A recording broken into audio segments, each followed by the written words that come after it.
your parliament.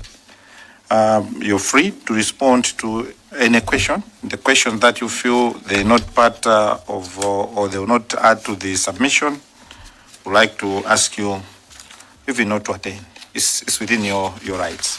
All we need to do is to make sure that you get to the bottom of what actually happened. But before you start your presentation, I'd like to give you comfort that all the members seated in this room are seated in this room because they are performing an oversight role. Now, this oversight role is reflected in the Constitution, and all these members took an oath of office and an oath of allegiance to this country. So out of the same, they are here just to discharge their duties, and when you're in Parliament, you're assigned to different committees.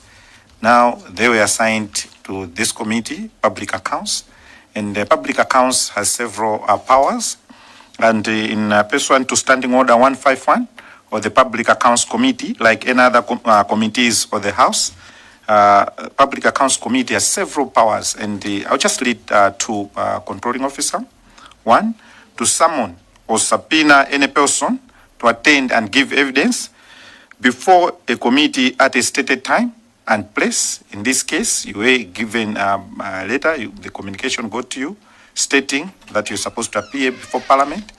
Like I indicated earlier on, my apologies and the apologies from the committee because we're extremely overwhelmed with the other stakeholders who appeared before you. You are the third one. So you're here under such powers.